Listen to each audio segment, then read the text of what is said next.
ስማ ፕራክቲስም አልፏል ቲዮሪም አልፏል። አንተ ኢንተርቪው ላይ ብቻ ትጥልልኛለህ። አይንዬ አደራ ጎበዝ። ዛሬ አይንዬ ስራ ሊሰራ ነው። ምን ተገኝቶ ነው የምትደሳሰተው? ሳሚ የኤክስ ፍቅረኛ ስራ ሊቀጠር ኢንተርቪውን የቀረው። እጥለዋለሁ እኔ ወንድሜ ነህ አንተ ካንተ አይብስ። ለምን ቆይ ኢንተርቪው ከምጥለው ማለት ነው ካለፈ በኋላ ደስ ብሎት ሲወጣ መኪና እንዲገጨው ለምን አናረግ? እኔ ሰለሞን እኔ አንዳንዴ ግርም ይለኛል። እኔ ነኝ ሰይጣኑ አንተ ነህ ሰይጣኑ። እሱም ብቻ ካይምሮ የበላቱን ታውታው ደህና ዋላችሁ። አይንዬ የት ነው ያለኝ? አባት እኔ ጌቴት ነው በእናትህ ነው ዛሬ አቆላመጥኩ። ምን ተገኘ እባክህ? ኧረ በእናትህ ደውልለት በነፍስ ይደስልኝ። ያቺትና ነገት እያስካልን ተዘጋጁ ቤተክርስቲያን እንሄዳለን እያለቻቸው ነበረ። ሰበብ ፈልጉ ያስቀርልኝ። ሰበብ። ለምን ግን የወር አበባዋን አዛብተን ዛሬ አይመጣም? ከዛ ደግሞ ካልሆነ ደግሞ ሆድ ቁርጠት እንጨምርባትና ማለት ነው ትቀራለች ማለት ነው።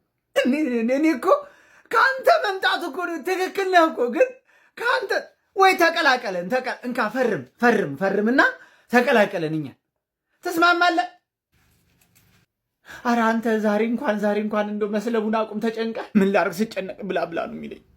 ባለፈውም እንደዚህ የወር አበባ አጋጥሟት ሄዳ በረዝ ተሳልባን የተመለሰችው ትዝናናት አታውቃትም። በእናትህ በቃ ካልሆነ ትያስካል ወር አበባ እንዲያዩ እናርጋ።